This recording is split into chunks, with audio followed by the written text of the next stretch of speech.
네, 오늘은 아버지와 토기장이 되시는 하나님, 이런 제목으로 하나님의 말씀을 전하겠습니다. 이사야 64장은 이스라엘 민족이 바벨론 제국에서 망하고 백성들이 바벨론 제국의 포로로 잡혀가 있는 그런 상황에서 하나님께 드리는 기도입니다. 이사야 선지자가 민족을 대신해서 드리는 기도입니다. 무슨 기도를 할까요? 하나님 속히 강림하셔서 임하셔서 우리를 구해 주십시오. 네, 이스라엘 민족이 지속적인 범죄로 인해서 나라가 망하고 성전이 불타고 황폐해지고 나라가 황폐해졌지만 구해달라는 거죠. 구원해달라는 근거가 뭐냐? 오늘 우리가 읽은 이 8절 말씀. 하나님은 우리 아버지십니다. 우리를 돌보는 아버지십니다. 그러므로 우리가 잘못한 것이 있지만은 그럼에도 불구하고 당신이 우리를 사랑하시니 우리를 구해 주십시오. 그리고 또 우리는 진흙이고 당신은 토기장이십니다. 토기장이는 진흙이 되어 절대 주권을 갖고 있죠. 그분이 원하는 대로 빚을 수가 있고 바꿀 수가 있고 새로 할 수가 있습니다. 그러므로 나라의 운명도 당신의 손에 달려 있습니다. 당신의 주권에 달려 있습니다. 그러므로 당신의 그런 능력이 있습니다. 그 당신의 능력으로 우리를 구원해 주옵소서. 이런 이제 기도가 이사야 64장 전체 내용이에요. 이건 기도문이에요. 이사야 선지자의 민족을 위한 기도문. 그래서 앞부분을 보면 먼저 1절을 보면 주여 하늘을 가르시고 강림하소서. 강림하셔서 불이 숲을 사르듯이 원수들을 물리쳐 주십시오. 이렇게 기도를 하고 있죠. 주님께서 하늘을 가르시고 내려오시면 산들이 주님 앞에서 뜰 것입니다. 성경에서 산이란 것은 이제 장애물을 뜻하죠. 큰 장애물. 이 장애물도 하나님이 확 임하시면 산들도 떨고 없어져 버릴 겁니다. 네, 그런 이제 말씀이죠. 마치 불이 숲을 사르듯이 임하셔서 적들을 좀 없애 주시옵소서. 이렇게 간절히 기도하고 있습니다. 하나님이 이렇게 임하신다는 건 하나님은 인간을 이렇게 삶을 관찰하고 있습니다. 그런데 하나님은 관찰만 하시는 분이 아니라 인간의 삶에 직접 개입하시는 분이시다는 거죠. 직접 개입하셔서 그걸 바꾸는 분이시다. 우리 인간의 역사, 우리 개인의 역사, 나라 역사에 임하셔서 그걸 바꾸는 분이시다. 그러므로 그분이 강림하신다. 그런 뜻이 되는 것입니다. 하나님은 지금도 우리 개인과 우리 나라의 역사에 개입하셔서 나라를 이끌어가는 줄로 믿습니다. 그리고 3절, 4절은 이전에 과거에 그렇게 하셨듯이 지금도 임하셔서 우리를 구원해 주십시오. 과거에 임하셔서 우리를 구원해 주셨듯이 지금도 구원해 주십시오. 그런 말씀이에요. 3절에 보니까 주께서 강림하셔서 우리가 생각하지 못한 두려운 일을 행하시던 그때 산들이 주 앞에서 진동하였습니다. 과거에 어떤 사건을 회상하면서 이제 이런 말을 하는 거예요. 과거에 두 가지 사건을 아마 회상하는 것 같은데, 과거에 이스라엘 민족이 모여있을 때 하나님이 시내산에 직접 강림하신 적이 있거든요. 그때 막 산들이 막 흔들렸습니다. 나팔 소리가 나고 막 산들이 흔들렸는데 그때처럼 지금도 좀 강림해 주십시오. 그리고 또 이집트에서 해방되어서 홍해를 가를 때 그때 강림하셔서 임하셔서 홍해를 가르시고 그 거대한 장애물을 흩어졌듯이 지금 그렇게 좀 해주십시오. 여기 보면 주님께서 강림하시면 생각하지 못한 두려운 일이 일어난다. 이렇게 돼 있죠. 생각하지 못한, 하나님이 임하시면 인간이 생각하지 못한 역사가 일어납니다. 사람의 계산을 초월한 그런 놀라운 일이 우리 삶 속에 일어나게 되는 것입니다. 우리가 생각하지 못한 놀라운 일, 그것을 이루시는 하나님, 그 하나님이 우리가 섬기는 하나님이십니다. 하나님은 특별히 어떤 사람에게 그렇게 하시느냐? 4절에 보니까 주님을 앙망하는 자, 주 외에는 자기를 앙망하는 자를 위하여 이런 일을 행하신 신을 예부터 들은 자도 없고 귀로 들은 자도 없고 눈으로 본 자도 없었습니다. 앙망한다는 것은 하나님께서 임하셔서 지금의 공경을 해결해 주시기를 간절히 바라는 사람, 그 사람을 앙망한다. 하나님이 임하셔서 지금의 공경을 해결해 주시기를 간절히 사모하는 자, 그 사람을 주님을 앙망하는 자다. 이 주님을 앙망하는 사람에게 하나님은 임하셔서 놀라운 일을 행하시는 그런 분이십니다. 우리가 하나님을 앙망해야 될 줄로 믿습니다. 이처럼 근데 이사야 선지자는 하나님께 요청 기도만 하는 게 아니라 요청 기도를 하면서 동시에 회개 기도를 동시에 하고 있습니다. 5절, 6절, 7절은 회개 기도예요. 우리 민족이 이렇게 죄를 지었습니다. 이렇게 잘못했습니다. 용서해 주십시오. 이런 이제 회개 기도를 5절, 6절, 7절에서 하고 있습니다. 5절에 보니까 우리가 범죄함으로 주께서 진노하셨습니다. 이 현상이 오래되었습니다. 즉 오랫동안 죄를 지어왔기에 하나님께서 진노하셨다는 거죠. 우리가 어떻게 그런데 구원을 받을 수 있겠습니까? 6절에 보니까 우리는 모두 부정한 자와 같고 우리의 모든 언은 더러운 옷과 같습니다. 우리가 뭐 어렵다고 그렇게 하지만 하나님 눈에 볼 때는 인간의 언은 다 더러운 옷처럼 형편없는 것이다. 우리가 하나님 앞에서 자신의 도덕성과 영성을 자랑할 게 하나도 없습니다. 우리는 모두 나뭇잎처럼 시들었으니 우리의 죄악이 바람처럼 우리를 휘몰아 갑니다. 7절 아무도 주님의 이름을 부르지 않습니다. 주님을 의지하려고 분발하는 사람도 없습니다. 그러기에 주님이 우리에게서 얼굴을 숨기셨으며 우리의 죄악 탓으로 우리를 소멸시키셨습니다. 주님을 의지하는 사람도 없고 주님을 의지하려고 분발해서 주님을 붙잡아야 되는데 그런 사람도 없고 다 주님을 오랫동안 그것도 지속적으로 하나님을 떠나고 그래가지고 우리 민족이 이 바벨론 저주에 망했고 포로로 잡혔고 그렇게 되었다고 이게 스스로 우리 자신의 잘못을 민족의 잘못을 이렇게 고백을 하는 거죠. 우리도 하나님 앞에 나가기 전에 먼저 마음속에 잘못한 게 떠오르면 그걸 먼저 하나님께 회개를 해야 돼요.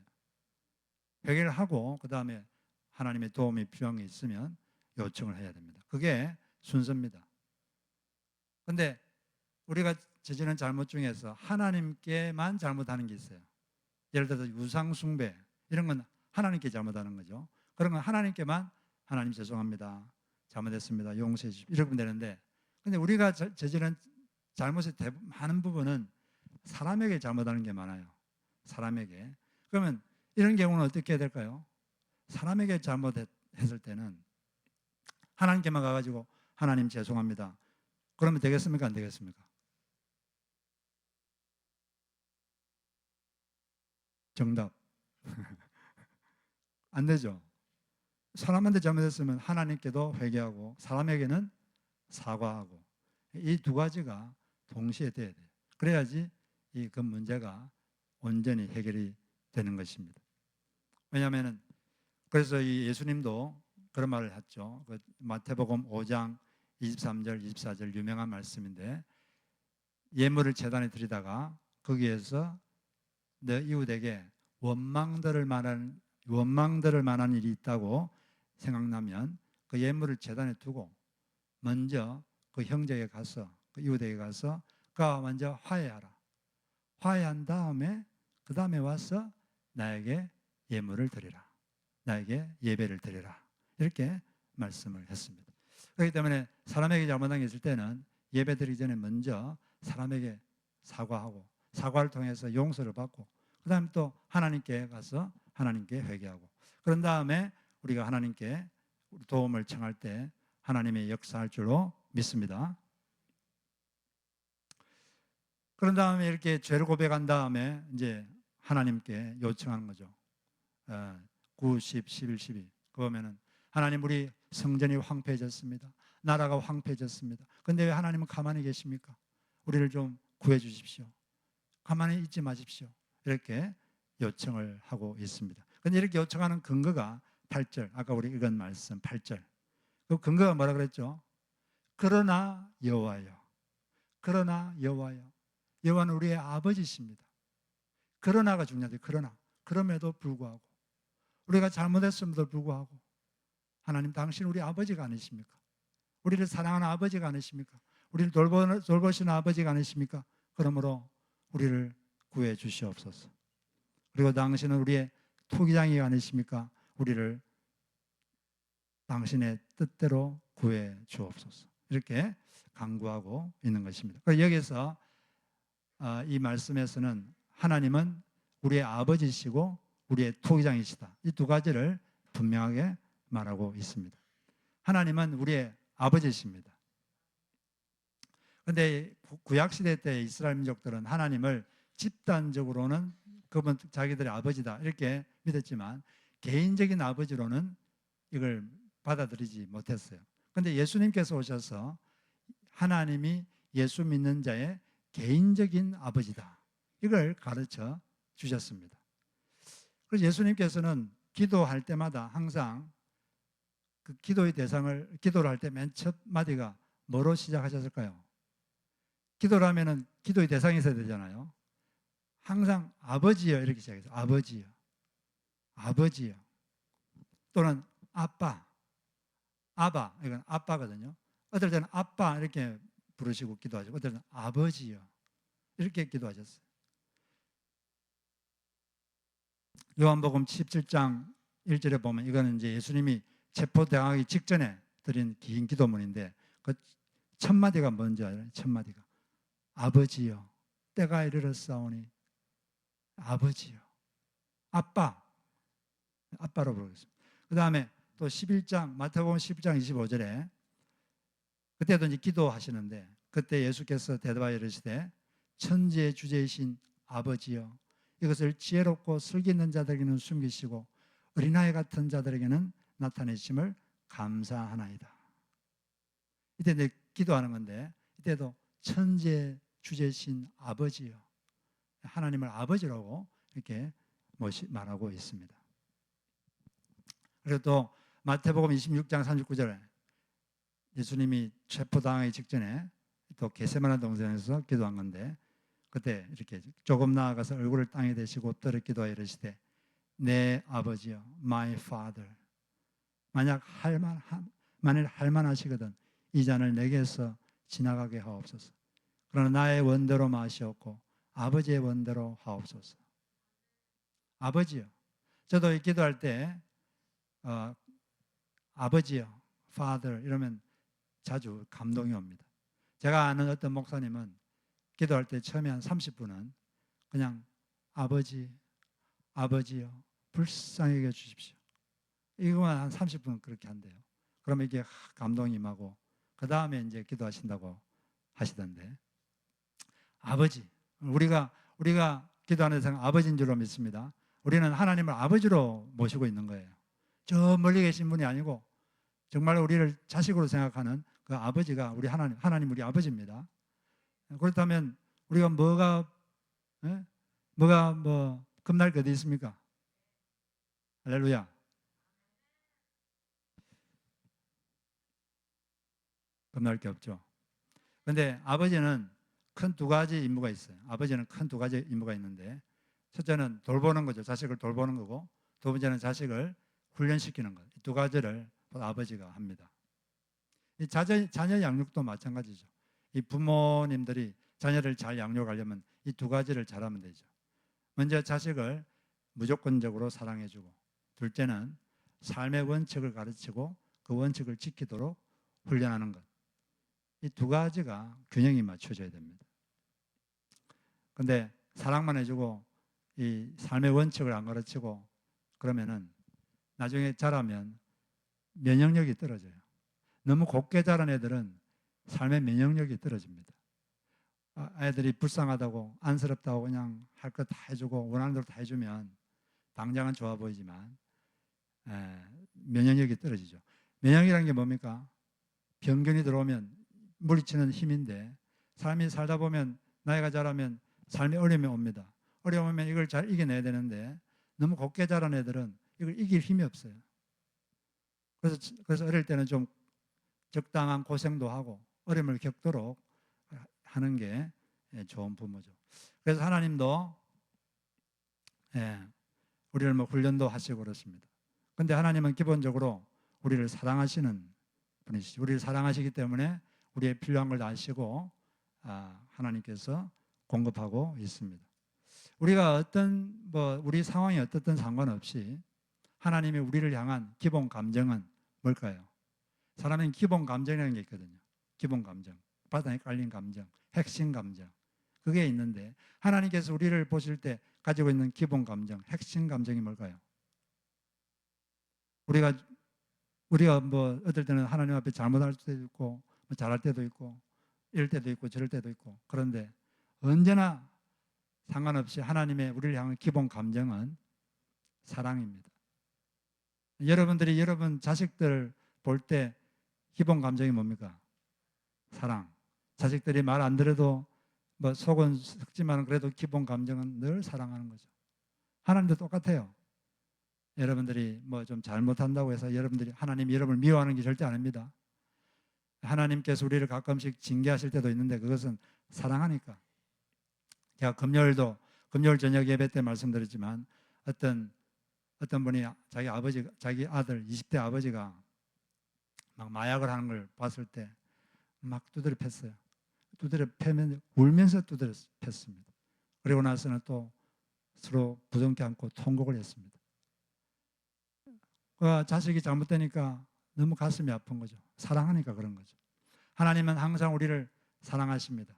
우리가 잘못하든 못하든 언제나 우리를 향한 하나님의 감정은 사랑입니다.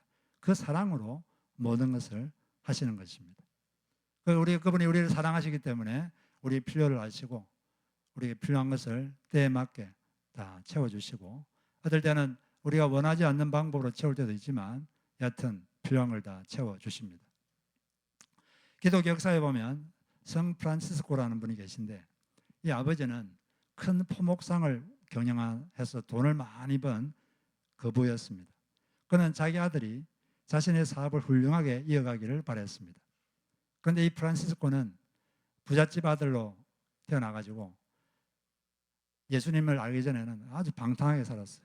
향락을 즐기고 늘 친구들하고 모여다니면서 못된 짓 하고, 그리고 그의 꿈은 기사가 돼가지고 전쟁에 나가서 공을 세워서 이 명예를 얻고 또 지위를 얻는 것이었습니다.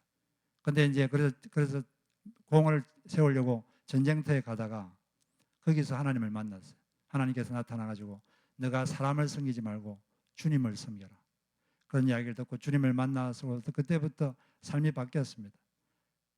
맨날 성경 보고 동굴에 가가지고 기도하고 교회에서 기도하고 그건 주님의 종으로 살기로 작정을 했어요. 어느 날은 길거리에서 그가 막 울고 있어가지고 누가 왜 우느냐고 물으니까 그리스도의 사랑이 나를 못 견디게 합니다.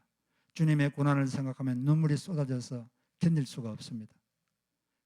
그런데 또 어느 날은 기도하는데 하나님이 쓰러져가는 내 교회를 너가 세워라. 그 당시 가톨릭 교회가 엄청나게 부패했거든요. 성직을 매매하고 막 수도원 분원 같은 데서는 장사도 하고 장녀들도 들어오고 엄청나게 부패했어요.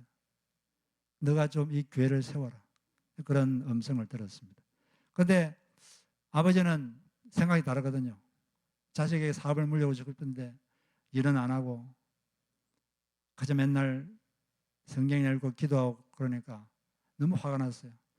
그래서 참다 못해서 심하게 나무라기도 하고 어떨 때는 지하실에 가둬가지고 밥도 안 주고 어떨 때는 두드려 패고 협박도 하고 아무 소용이 없습니다.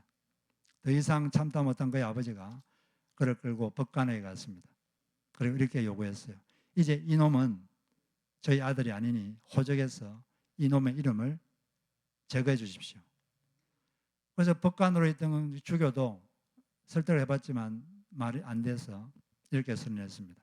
이제 프란시스코는 아무개의 아들이 아닙니다. 부친의 것은 모조리 돌려드리십시오. 그러니까 이 프란시스코가 입고 있던 옷을 다 벗어서 이렇게 아버지께 주면서 정중하게 그러나 비장하게 이렇게 말했습니다.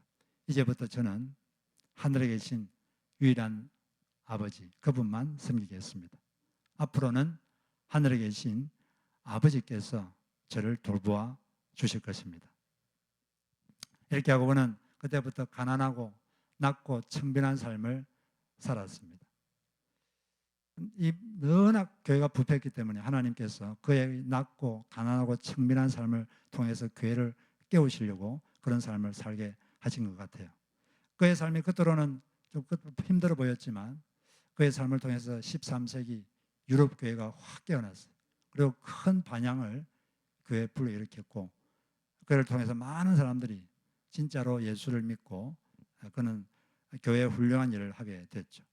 그의 삶이 좀 겉으로 보면 힘들었지만 하나님께서 그가 말한 대로 지금부터는 하늘 아버지께서 저를 돌봐줄 것입니다 라고 말한 것처럼 하나님께서 그를 돌봐주셨고 이끌어 주셨고 그를 사용한 줄로 믿습니다. 인간 부모는 우리를 버릴 수 있지만 하늘에 계신 하나님께서 결코 버리지 않으시고 우리를 돌봐주고 이끌어가고 계시는 것입니다. 그래서 마태복음 6장 32절에 보면 너희 하늘 아버지께서 이 모든 것을 너희에게 있어야 할 줄을 아시느니라. 천부께서는 자기 자녀들에게 뭐가 필요한지 알고 계십니다. 그리고 그것을 하나님께서 하나님의 방법으로 채우고 계신 것입니다. 그럼 우리가 할 일은 하나님을 믿고 먼저 하나님 나라를 구하고 하나님의 의를 추구하는 그런 삶을 사는 것이 필요한 줄로 믿습니다. 하나님은 우리의 아버지이십니다. 그리고 또 하나님은 우리의 토기장이. 토기장이는 흙에 대해서 절대 주권을 갖고 있습니다. 토기장이 마음대로 자기가 원하는 대로 뭘 만드는 거죠. 그건 다 토기장의 마음이에요. 이런 것을 만들 것인가 저런 것을 만들 것인가 그건 토기장의 마음입니다.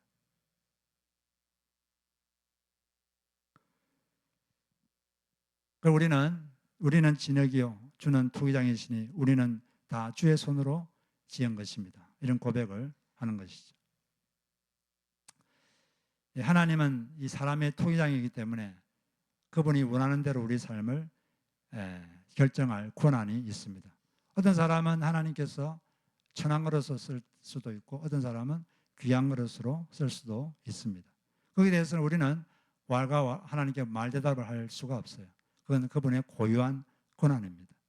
그래서 이 로마서 9장 20절에 보면 이런 말씀이 있죠.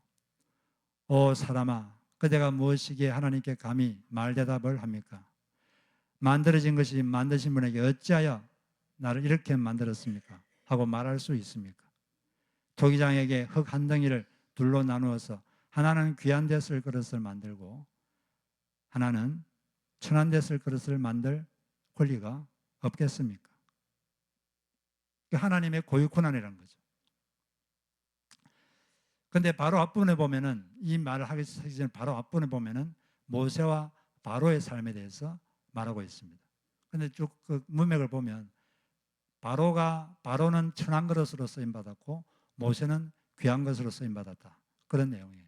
읽어보면 15절을 보면 하나님께서 모세에게 말씀하시기를 내가 긍휼히 여길 사람을 긍휼히 여기고 불쌍히 여길 사람을 불쌍히 여기겠다 하셨습니다. 그러므로 그것은 사람의 의지나 노력에 달려 있는 것이 아니라 하나님의 자비에 달려 있습니다.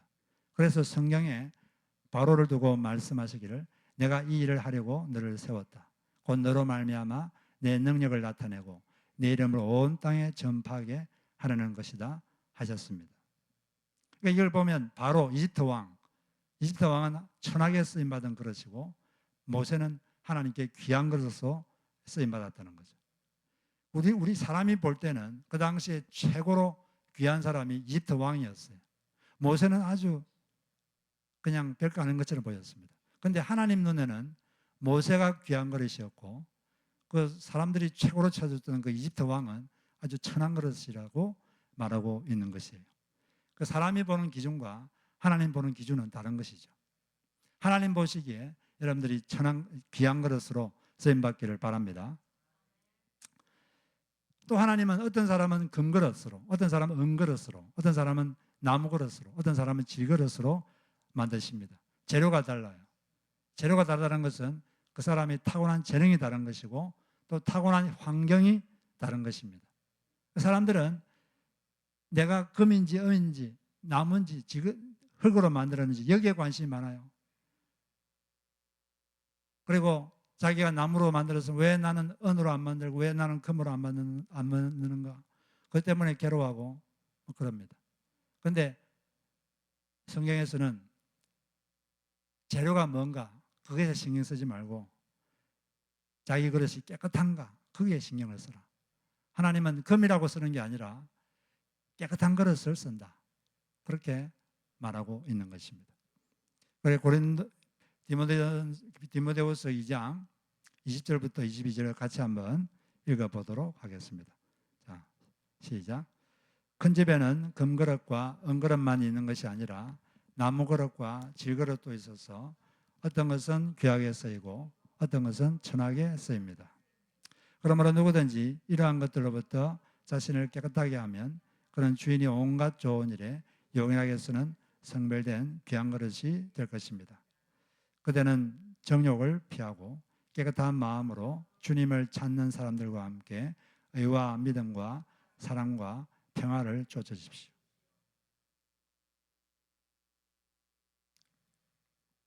우리 각자는 자기의 탁월한 재능, 주어진 환경 여기에 신경 쓰기보다 지금 이 상황에서 깨끗한 그릇이 되어야겠다. 그것에 우리가 신경을 쓸 때 하나님께서 우리를 요긴하게 사용하실 것입니다. 다른 사람 보지 말고 남의 것 탐내지 말고 자기 울타리 안에서 행복해지는 법을 또한 배워야 합니다. 하나님께서 자기에게 주신 울타리가 있거든요. 그 안에서 행복하고 만족하는 법을 배우면서 살고 자기 자신이 나무든 흙이든 금이든 은이든 상관없이 깨끗하게 할 때 하나님께서 우리를 잘 사용하시게 될 것입니다. 그리고 또 사람들은 이 토기장이 되신 하나님께 대해서 오해하는 부분이 있습니다. 크게 오해하는 게 두 가지인데, 첫째는 사람이 자기 의지를 포기하고 하나님께 모든 것을 맡기면 하나님은 사람이 원하지 않는 힘든 일을 강요하실 것이다. 이렇게 오해합니다. 그런데 하나님은 강요하지 않습니다. 어떤 사람에게 뭔가를 맡길 게 있으면 그 사람을 준비시켜서 그 사람이 자발적으로 하도록 그렇게 하십니다. 하나님은 우리에게 좋은 것을 주기를 원하시는 분이죠. 두 번째로 사람들이 크게 오해하는 것은 사람이 하나님의 뜻을 잘 몰라서 간과해서 잘못된 선택을 하면 그때부터는 영원히 차선의 인생만을 살게 될 것이다 라고 오해하는 것입니다. 사람이 살다 보면 하나님 뜻을 잘 몰라서 잘못된 선택을 할 수 있어요. 그러면 잘못된 선택을 하면 이제 내 인생은 끝장이다. 영원히 끝장이다. 이제 내 인생은 영원히 차선의 인생밖에 살 수가 없다. 그렇게 생각하는 사람들이 있습니다. 그런데 그렇지 않습니다. 우리가 잘못된 선택할 수 있는데 하나님은 거기서부터 다시 최상의 인생이 되도록 우리를 빚어 가십니다. 그게 예레미야 18장에 있는 말씀이에요. 예레미야 18장 1절로 4절에 읽어보면 여호와께서 예레미야에게 다음과 같이 말씀하셨습니다. 너는 일어나 토기장의 집으로 내려가라. 내가 거기서 내 말을 너에게 들려주리라. 내가 토기장의 집으로 내려가서 본즉 그가 농로로 일을 하는데 진흙으로 만든 그릇이 토기장에서 터짐에 그가 그것으로 자기의 의견에 좋은 대로 다른 그릇을 만들더라. 이게 이제 만들다가 뭐 잘못되면 터뜨릴 수도 있죠. 그리고 새로운 걸 만드는데 이게 그것으로 자기의 의견에 좋은 대로 다른 것을 만들더라. 이게 NIV 영어 성경에 보면 다음과 같이 되어 있습니다. So the potter formed it into another pot, shaping it as seemed best to him. 그에게 최상의 것으로 보이는 것으로 만들었다. 최상의 것으로 만들었다. 이렇게 되어 있습니다. 하나님은 우리가 살다가 잘못된 선택을 할 수 있어요. 그래서 좀 인생이 꼬일 수 있습니다. 꼬일 수 있어요. 그런데 우리가 그때부터 하나님은 거기서부터 최상의 인생이 되도록 다시 우리를 빚기 시작하시는 것입니다. 그렇기 때문에 우리가 잘못된 선택을 하더라도 잘못을 하더라도 주님을 꼭 붙잡고 있으면 주님께서 여러분의 인생을 아름답게 최상의 인생이 되도록 다시 빚어 가시는 것입니다. 그러므로 잘못했다고 잘못 선택했다고 너무 낙심하지 마시고 주님을 바라보시기 바랍니다. 우리가 믿는 하나님은 반전의 하나님이십니다. Turn around. 슬픔을 기쁨으로 확 바꿔버리시죠. 절망을 희망으로 바꾸는 turn around. 반전의 하나님이십니다. 성경에는 그런 반전의 드라마가 너무나 많이 나와 있죠. 가장 대표적인 게 룻과 나오미죠. 나오미는 베들레헴에 살 때 그게 큰 기근이 들었죠. 가뭄이 들어가지고 그냥 떠났습니다. 이방 땅으로 모압으로 떠났죠. 떠났는데 거기서 남편도 죽어버리고 같이 갔던 두 아들도 죽어버리고 남은 것은 며느리밖에 없는데 내면이 한 명, 룻만 데리고 다시 고향 땅 베들레헴으로 왔어요. 미래가 암울하죠. 두 여인이 뭘 하겠습니까? 처음에는 이삭 죽기로 생계를 이어갔습니다. 주사다가 떨어진 이삭을 주워서 그걸 밥을 지어 살았는데 얼마나 암울합니까? 그런데 하나님께서 하나님을 피해서 전능자의 그늘에 피하러 온 그 룻과 나오미를 그냥 내버려두지 않았어요. 그 이삭을 줍던 밭의 주인 보아스의 마음을 움직였습니다. 보아스가 이 룻을 좋아하도록 사모하도록 마음을 바꿔버렸어요. 그러니까 보아스하고 룻이 결혼을 하게 됐습니다. 이제 이삭 줍던 그 밭이 룻의 소유가 되어버렸습니다. 완전히 반전이 되어버린 거죠. 그리고 룻이 보아스와 결혼해가 애를 낳았는데 애를 낳고 나와가지고 그 정손자가 누굽니까? 다윗. 이 룻이 다윗의 정조 할머니가 된 거죠. 룻은 이방 여인이고 정말 남편도 죽고 아무것도 없었는데 하나님께서 그녀를 찾아오자 그 인생이 완전히 반전돼 버린 거예요. 하나님 우리 삶에 임하면 사람이 생각하지 못하는 그런 일이 생깁니다. 우리 삶에도 그런 하나님의 역사가 있을 줄로 믿습니다. 하나님을 더 분발해서 붙잡으면 하나님께서 우리 삶을 턴어라운드 바꿔주실 것입니다. 하나님은 반전의 하나님. 이 성경에 많은 이야기들이 있는데 보면 다 이야기가 다 반전 드라마예요. 절망에서 희망으로, 슬픔에서 기쁨으로, 낙심에서 기쁨으로 이렇게 바꾸는 게 성경에 있는 많은 드라마들의 핵심 내용입니다. 여러분의 삶에도 우리의 아버지 되시고 또 토기장이신 그분이 그런 반전 드라마를 주실 줄로 믿습니다. 우리 하나님은 우리 아버지시기 때문에 우리를 사랑하는 아버지시기 때문에 그런 일을 하실 겁니다. 하나님께서 우리의 삶을 이렇게 우리 진흙 같은 우리를 빚고 계시는데 우리 각자에 대한 하나님은 다 계획이 있어요. 여러분들이 토기장이가 흙 가지고 그릇을 만들 때 아무 생각 없이 만들겠습니까? 생각이 있겠죠. 네, 이런 그릇을 만들어야겠다. 우리 각자에 대해서 하나님은 그런 계획을 갖고 있습니다. 우리가 하나님을 붙잡으면 분발해서 그분을 붙잡으면 그 계획이 더 선명하게 드러납니다. 하나님께서 여러분 각자에 대한 계획이 있는 거죠. 그리고 우리 모든 사람에 대해서 갖고 있는 공통적인 하나님의 목표가 있는데 그것은 바로 우리 예수 믿는 우리 모든 사람들이 예수님의 형상을 담는 것, 예수님을 담는 것, 이게 모든 예수 믿는 사람들을 갖고 있는 목표입니다. 그 목표 지점을 향해서 하나님은 여러분들 인생을 빚어 가실 것입니다. 어떨 때는 책망하기도 하시고 어떨 때는 칭찬하기도 하시고 그러면서 우리가 점점 예수를 닮도록 그렇게 만들어 가시고 또 하나님께서 갖고 있는 그 계획에 따라서 여러분을 빚어 가실 줄로 믿습니다. 그러므로 분발해서 주님을 꼭 붙잡는 여러분 되시기를 바랍니다.